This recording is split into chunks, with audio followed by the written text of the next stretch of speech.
Tonight, as the rain falls softly outside my window, I wanted to spend a little time with you before we drift into the quiet stories I brought for this evening. It's one of those gentle, steady rains, not loud, not stormy, just the kind that settles on the rooftops and makes the whole world exhale. If you're listening in bed right now, maybe you can hear something similar where you are. And if you feel like sharing, let me know what time it is for you tonight. I always love hearing from listeners around the world settling into their own nighttime routines. There's something about rainy nights that makes mysteries feel different. Not sharper, but softer. Like the kind you don't solve, but simply sit beside. Some mysteries aren't meant for answers. They're meant to be companions, quiet ones, reminding us that not everything needs to be fully understood for us to feel at peace. And the digital world, strange as it is, has its own share of gentle, lingering enigmas. Little puzzles, silent gaps in history, peculiar traces left by anonymous hands. They aren't frightening or dramatic. If anything, they feel like old postcards from a frontier no one expected to be so poetic. So tonight, I thought we could wander through a few of these mysteries together. Stories from the earliest days of Bitcoin, when the network was young, the people were few, and the rules of the world were still forming one line of code at a time. These aren't tales of danger or intrigue, but of curiosity, of small things that happened once and never again, of numbers that don't behave, of blocks that shouldn't exist, of keys that will never open their doors, and of a miner who worked in silence, leaving behind patterns that still shimmer faintly more than a decade later. The funny thing is that none of these stories affect your day-to-day life. They won't change the price of anything, and they won't send you down a technical rabbit hole. They simply sit there, like little knots in the wood grain of a table, unique, unrepeatable, and strangely calming once you learn to look at them with soft eyes. And that's exactly what we'll do tonight. We'll start with the tale of a mysterious miner, someone who, in the earliest days of Bitcoin, seemed to work with a rhythm so distinct, so unmistakable, that researchers would later give the pattern a name, the Patoshi pattern.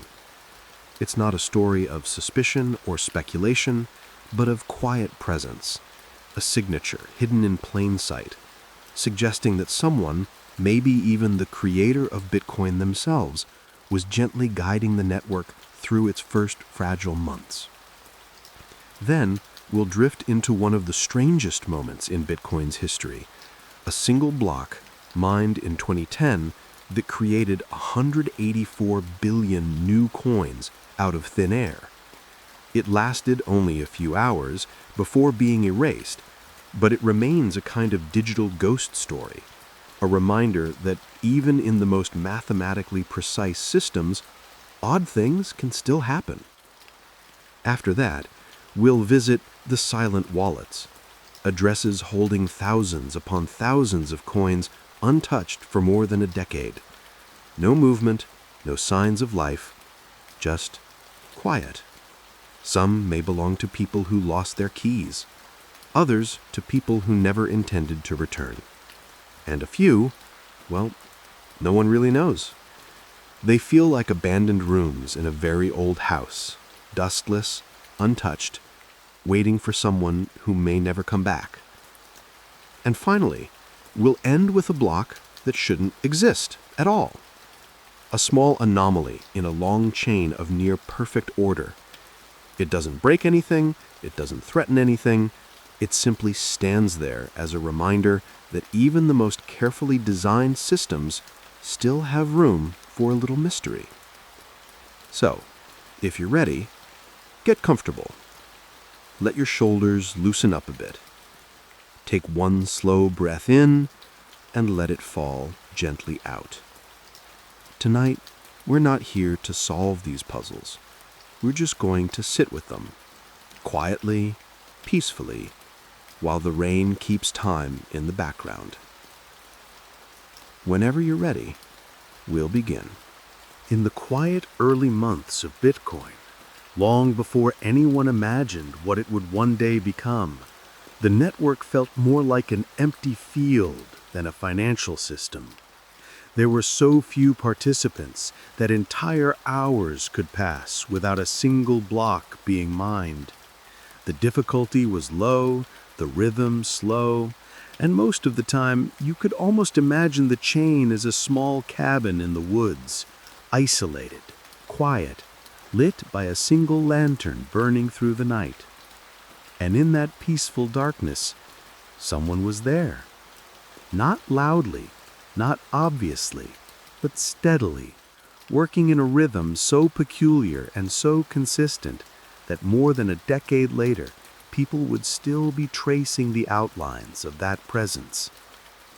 We call it the Patoshi pattern now, a name given by researchers who saw something strange shimmering through the early blocks, a kind of fingerprint left behind, in the timing, in the spacing, in the way certain blocks were mined and others weren't.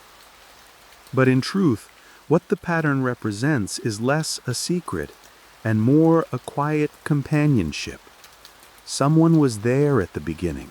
Someone was watching over the network, tending to it gently, like you'd tend to a small fire that needs just enough fuel to keep burning, but never so much that it flares out of control. Back then, mining wasn't competitive. It wasn't industrial. It wasn't loud or frantic or profit-driven. It was almost meditative.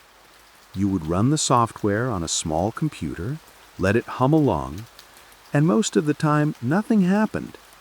Just a kind of digital breeze passing through. But when blocks did appear, especially in those earliest months of 2009, they carried a curious rhythm, an ebb and flow, almost like breathing. One miner in particular seemed to be moving with this rhythm more than anyone else. Their blocks appeared at regular intervals, spaced in a pattern that didn't match randomness. Sometimes they mined several in a row. Other times they paused just long enough to let someone else quietly slip in. And when researchers began studying these patterns years later, they noticed something even more peculiar. This miner was using a unique method, one that unintentionally left a faint trail in the code. Not a signature, not an identity, but a kind of footprint, like the subtle difference in stride that allows you to tell one walker from another. As the months passed, this miner accumulated a large number of coins, not through greed, not through speed, but simply because they were there when no one else was. Day after day, block after block, a quiet, steady hand guiding the chain through its most fragile period. Some estimate that this miner may have collected nearly 1 million bitcoins, though none of them were ever spent or even moved. They simply rest there still, like untouched snow on a mountain ridge. But the real mystery isn't the number, it's the intention. Why would someone mine so consistently, yet never touch the results? Why would someone help the network grow, but remain completely silent? And why does the pattern seem to fade away precisely at the moment when more people began to join? As if that early miner stepped back intentionally, making room for the crowd that hadn't even arrived yet. Researchers have theories, of course. Some believe it was Satoshi Nakamoto, the creator of Bitcoin, mining to secure the network in its infancy, making sure it didn't collapse under its fragility. Others think it might have been a small group working quietly behind the scenes. And a few consider the possibility that it might have been a cautious early adopter who simply didn't want to draw attention. But none of these theories ever feel complete. Because the pattern isn't just about mining, it's about presence. A presence that feels gentle, patient, and oddly considerate. One of the most intriguing parts of the story is how the miner seems to pause every so often, almost deliberately.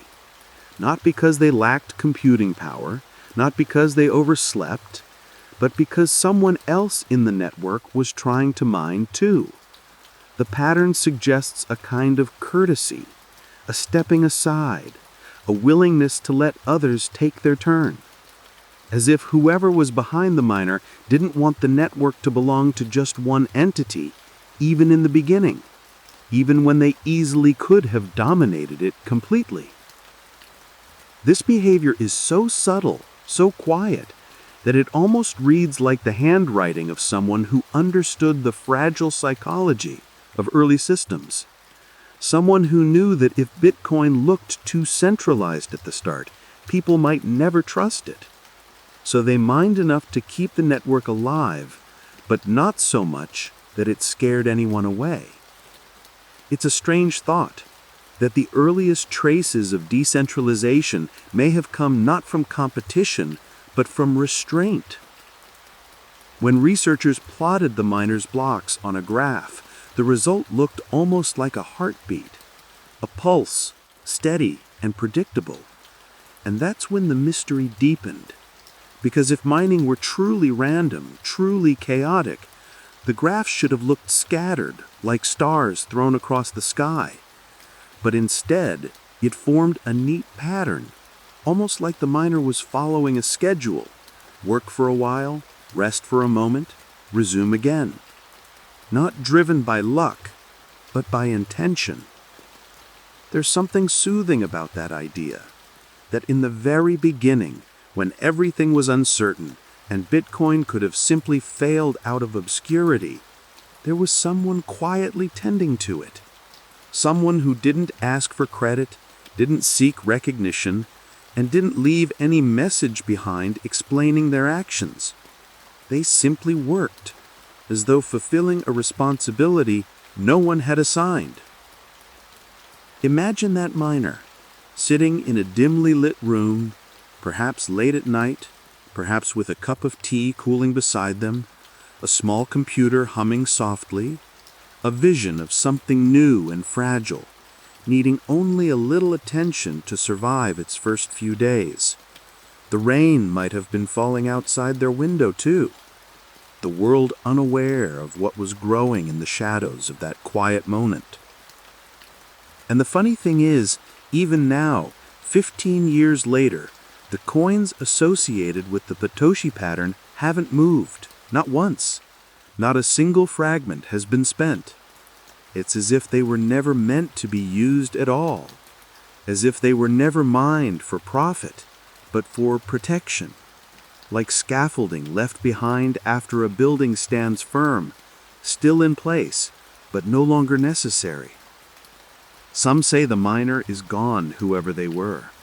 Others think they are simply observing silently, choosing never to touch what they helped create. And some believe that the coins will remain still forever, frozen in time, a monument to the beginning. The truth is we don't know, and perhaps we're not meant to.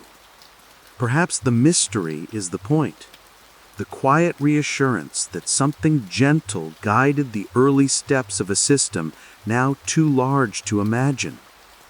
When you look at the pattern today, it doesn't feel like a puzzle demanding a solution. It feels more like a piece of history, a soft trace of presence in a young and quiet network, a reminder that even in something as mathematical as a blockchain, there can be gestures, choices, that reveal a distinctly human touch.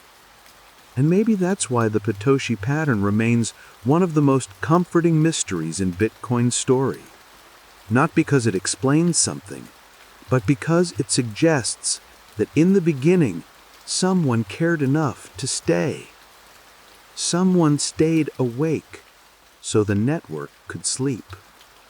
And now tonight, you and I simply sit with that memory, There are moments in digital history that feel almost like dreams, strange, brief, and so improbable that people later wonder if they truly happened at all.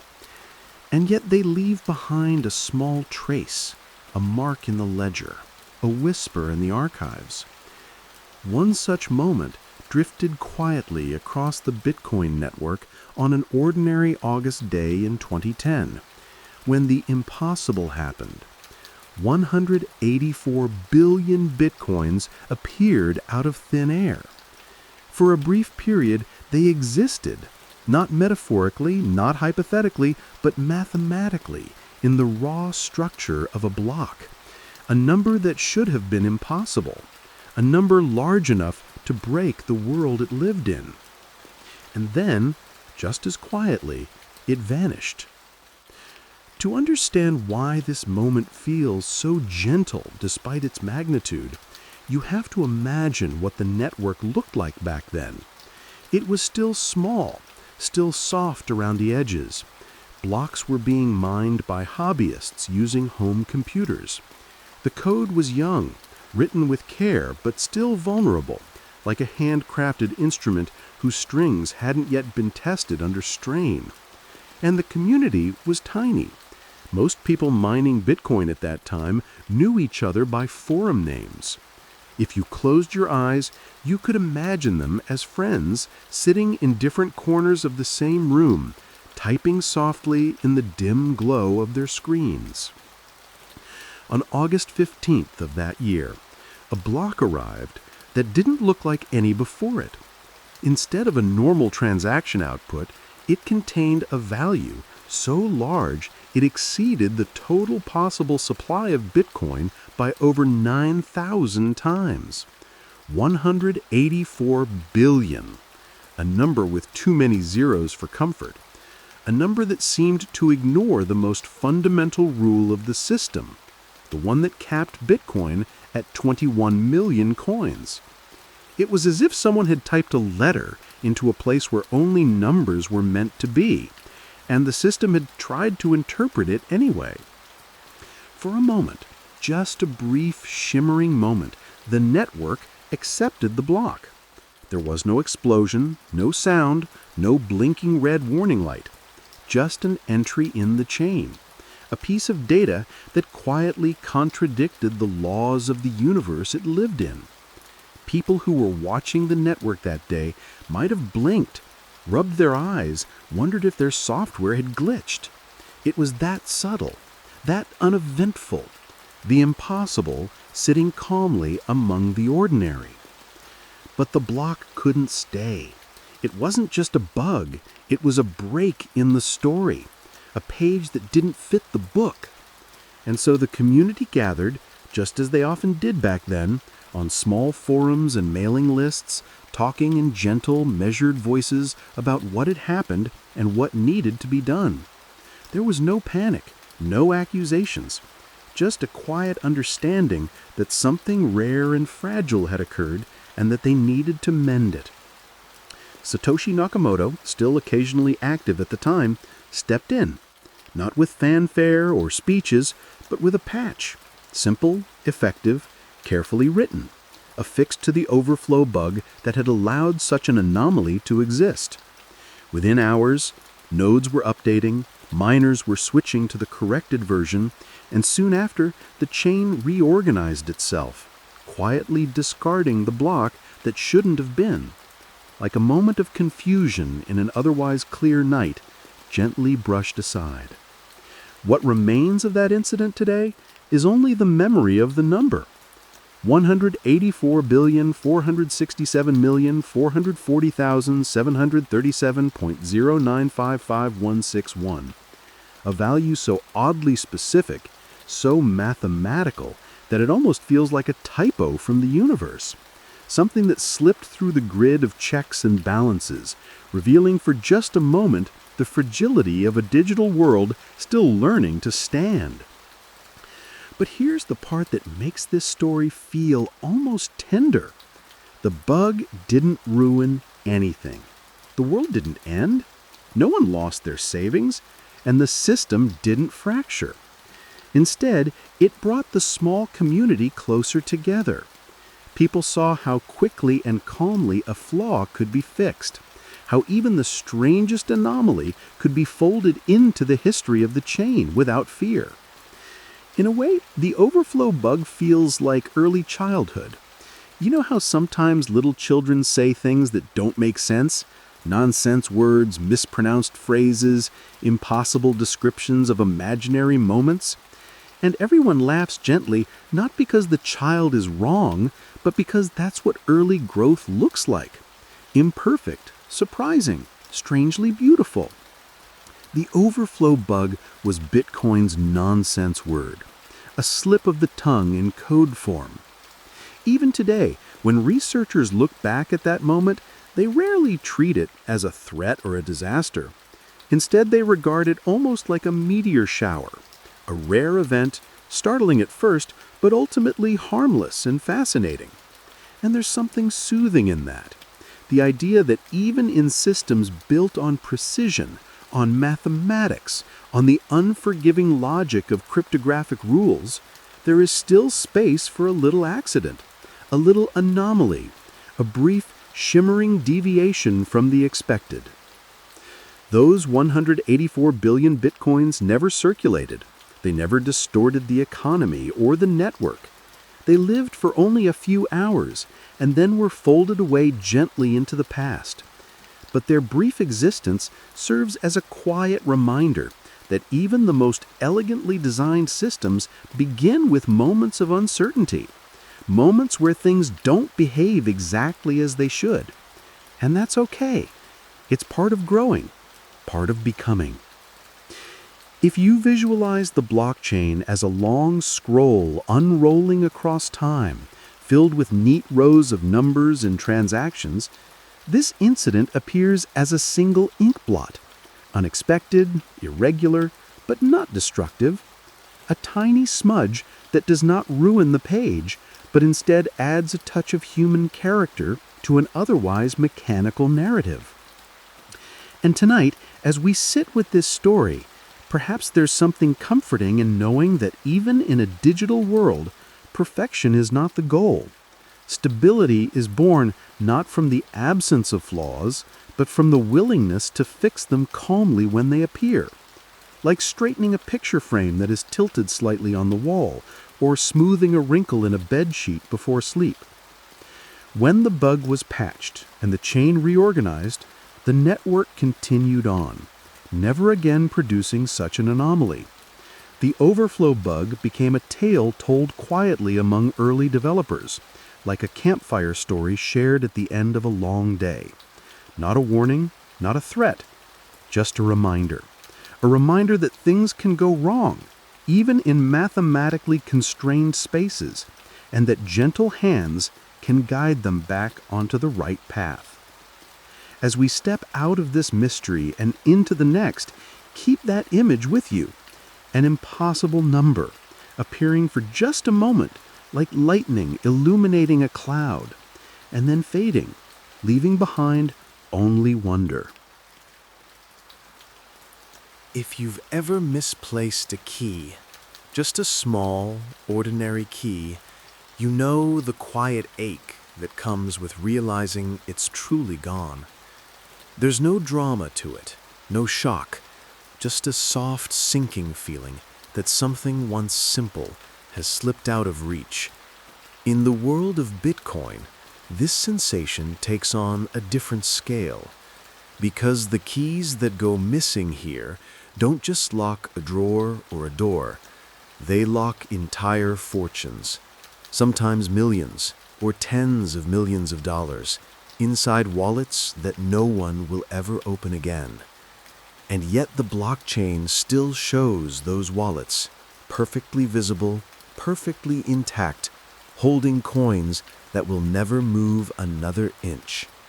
They are, in a sense, digital relics, time capsules, rooms whose doors have been closed forever, their contents preserved like artifacts in a museum that no one can enter. What makes these wallets so strangely soothing is that they are not the result of violence or loss or theft. They are simply the result of forgetting. Forgetting to back up a file. Forgetting that a program was generating coins in the background. Forgetting that the world might someday care. And so the blockchain ends up filled with these quiet pockets of stillness, addresses that shine with balances that will never be touched, like stars hanging in a silent sky. Among these thousands of unmoving wallets, a few have become legends. There is one address, nicknamed Whale 12, that received a single transaction in 2011 and has never stirred again. No test transaction, no dust, no sign of life. The coins arrived, and then the door closed. Analysts have traced the source of that early transaction to an ancient version of the Bitcoin client, the kind that ran slowly and quietly on home computers. The person behind that address may have been a hobbyist, a curious explorer, maybe someone running a node late at night while sipping a warm drink, having no idea they were creating what would become a digital monument. Human beings forget, but the blockchain does not. And so Whale 12 remains exactly as it was left, the balance unchanged, the silence unbroken, the door forever locked. Some lost wallets, however, tell more intricate stories. There are addresses that receive tiny particles of Bitcoin, dust transactions, every few months, as if someone or something is checking in. These bits of dust are too small to matter economically, yet their presence feels oddly affectionate, like postcards mailed to a house that no one lives in anymore. I remember you, they seem to say. You're still here. Whether these tiny offerings come from nostalgic early developers, curious explorers, or automated scripts drifting across the chain, no one knows for sure, but they form a gentle rhythm, a kind of heartbeat for an address that otherwise would be indistinguishable from the stones in a quiet garden. Then there are the sleeping giants, wallets that hold tens of thousands, sometimes more than 100,000 bitcoins, completely untouched for over a decade. These balances are so large that if ever moved, they could shake markets. And yet, year after year, they remain still. Analysts have puzzled over them endlessly. Are they lost? Abandoned? Is someone quietly watching the chain, waiting for a future moment? Or did the private keys simply vanish, lost in a computer that was thrown away, or on a slip of paper tucked inside a book that was donated, or stored on a hard drive that sits quietly under layers of dust in an attic somewhere? One of the most mysterious wallets, often called the sleeping giant, has never produced a single outgoing transaction since the day it was created. Not a single Satoshi has left its walls. Some speculate it could belong to an early miner who never realized the magnitude of what they possessed. Others think it may be linked to someone who intentionally sealed the door, choosing to let the coins rest forever as a symbolic gesture. And a small group likes to imagine it as a gift, an untouched treasure left behind for the future, never meant to be claimed. Early Bitcoin culture was full of idealists, people who enjoyed the playfulness of cryptography and didn't always think in financial terms. Some burned coins on purpose to test theories or reduce supply. Others experimented with vanity addresses, beautifully crafted strings of characters that looked deliberate, almost artistic. A few of those vanity addresses still sit on the chain today, holding tiny amounts of Bitcoin, receiving occasional dust from unknown senders, like a forgotten letterbox on a street where no one walks anymore. There are also strange patterns that appear only if you stare at the chain long enough. Certain addresses show transactions spaced in oddly regular intervals that span years. Some receive tiny symbolic amounts, like 0.000042 BTC from anonymous sources, as though someone is leaving little breadcrumbs of meaning. Analysts have tried to categorize these behaviors, but many of them defy explanation. They feel less like economic activity and more like messages in a bottle, drifting along the currents of the blockchain. When you think about all these lost keys and sleeping wallets, it becomes clear that they form a landscape of their own, not the bustling marketplace of active traders and miners, but a quiet, ancient terrain, like ruins in the desert. Structures that once had purpose, now preserved by time. They don't harm the network. They don't distort it. Instead, they contribute a sense of depth, a sense that the blockchain isn't just a database, but a history. And perhaps that is the most comforting thing about these eternal wallets. While everything else around them changes, prices rise and fall, miners come and go, new projects are born and abandoned, they remain still.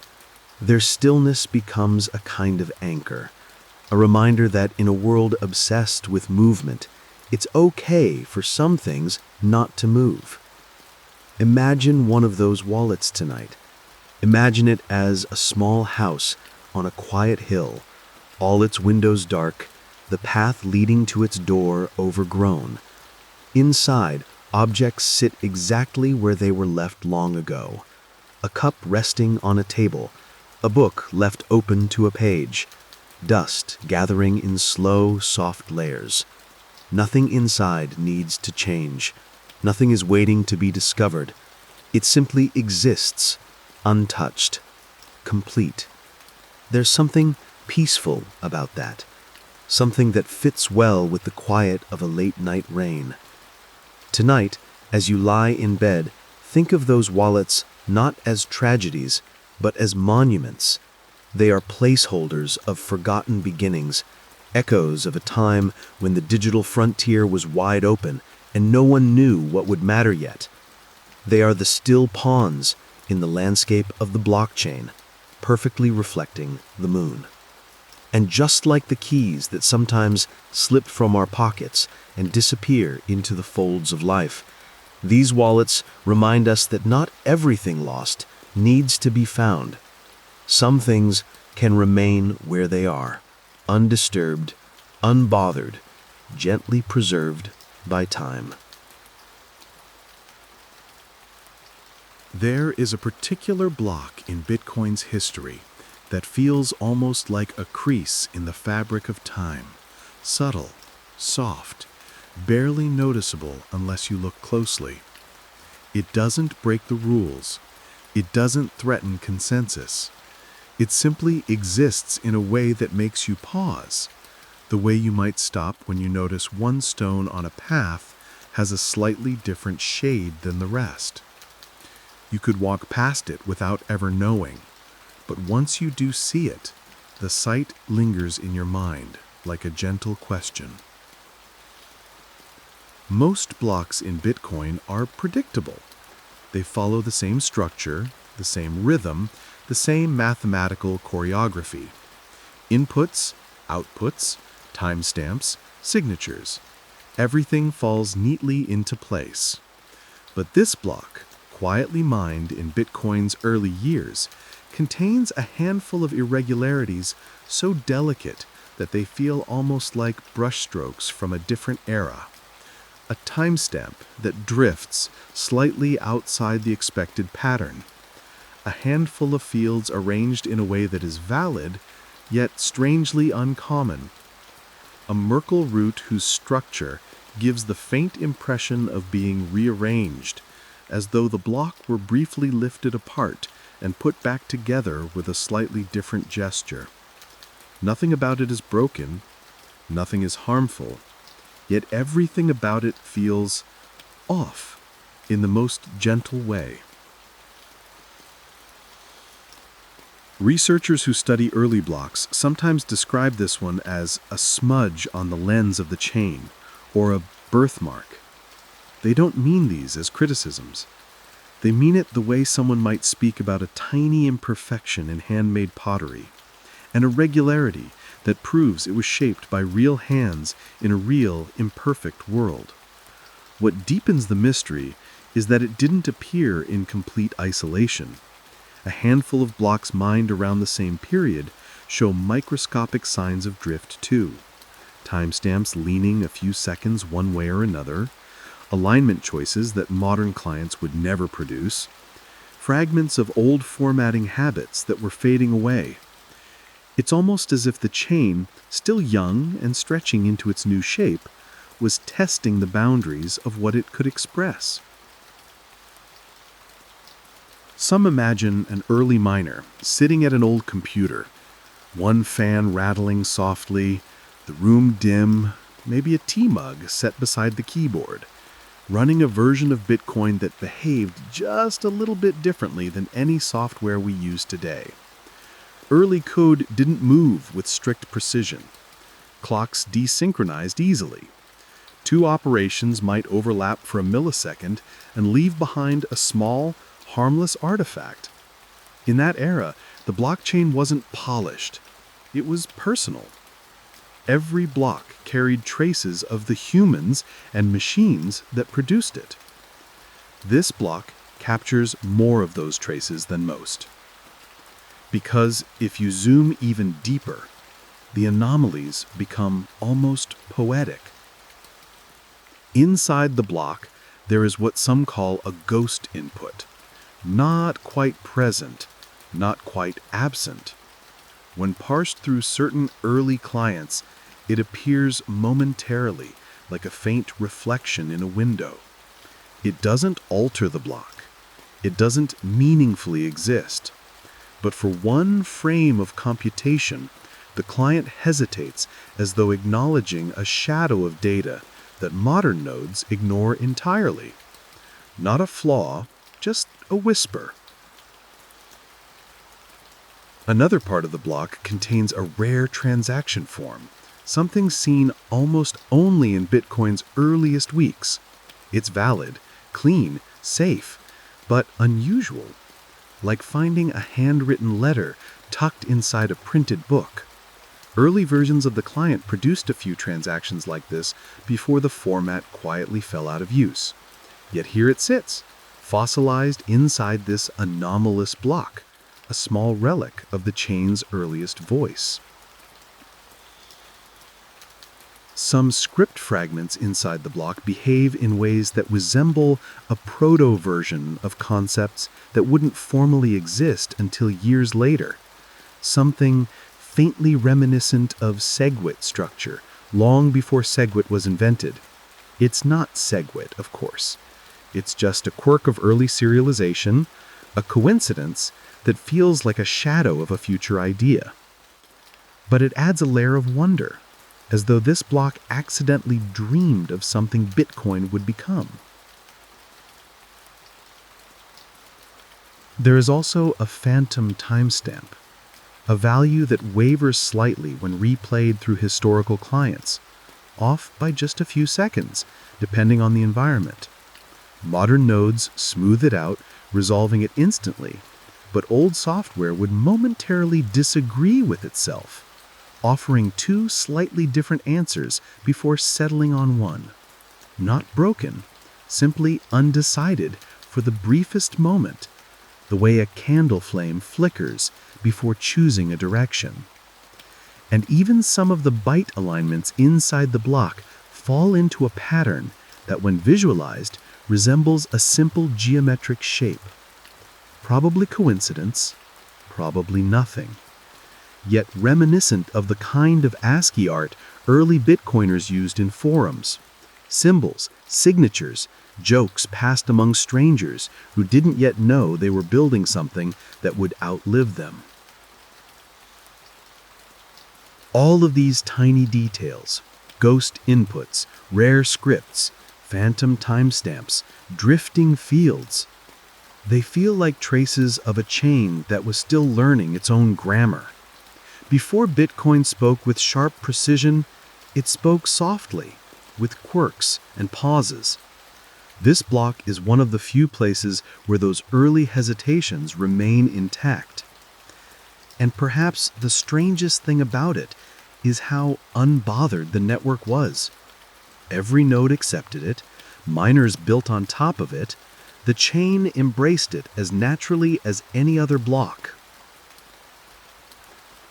It is not marked as special, not marked as wrong, not marked as anything at all. It simply sits in place, peaceful and unquestioned, the way an unexpected note in a melody can quietly enrich the entire song without drawing attention to itself. If you imagine the blockchain tonight as a long road paved with digital stones, this block is the slightly tilted cottage by the roadside, its windows uneven, its colors a little different, and a warm light glowing inside. Every other house is identical, but this one leans a bit. It doesn't disrupt the road. It gives it character. And maybe the reason this block comforts people is that it reminds us of something often forgotten. Perfection is not a requirement for stability, and strictness does not eliminate softness.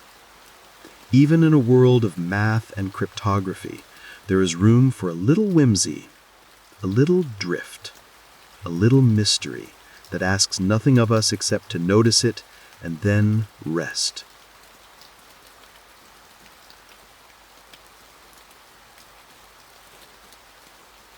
As we come to the end of tonight's quiet journey through these digital mysteries, take a moment to notice how your breath feels now.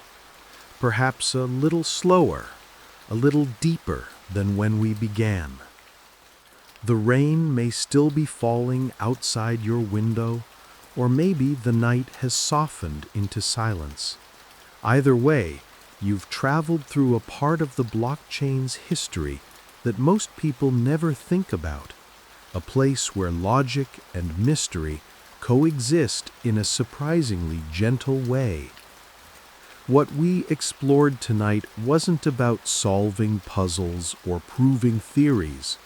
It was about sitting with the unknown, letting the unanswered questions feel less like gaps in understanding and more like soft corners in an old story. The Potoshi pattern, the phantom overflow of 2010, the eternal stillness of lost keys, and the quiet irregularity of a block that doesn't quite follow the rules. All of these are small reminders that even in digital landscapes built from strict mathematics, there is room for ambiguity, for quiet wonder, for things that simply are. If you're still awake, you might feel a sense of calm from knowing that mysteries don't always demand urgency. They don't need to be resolved the moment they're discovered. Some mysteries are companions for a while, gentle presences that help us rest by reminding us that the world doesn't need to be fully understood for us to feel safe within it. And if you're drifting off, that's perfectly okay too. These stories were meant to keep your mind softly engaged, just enough to carry you away from the day's noise, but never enough to hold you tightly. Whether you fell asleep during the first story or stayed with me until the last, I'm glad you spent part of your night here. Before you go, or before sleep takes you, feel free to share what time it is where you're listening from tonight. It's always comforting to know that somewhere, in all different corners of the world, there are people settling into their own nights, listening to these quiet tales in their own quiet rooms. So thank you truly for being here, for giving your attention to things that move slowly, that require patience, that offer peace instead of urgency. In a world that asks so much from us, these gentle pauses matter. Until next time, I hope your night is restful, your dreams soft, and your heart unburdened. Good night, traveler of the chain, and sleep well.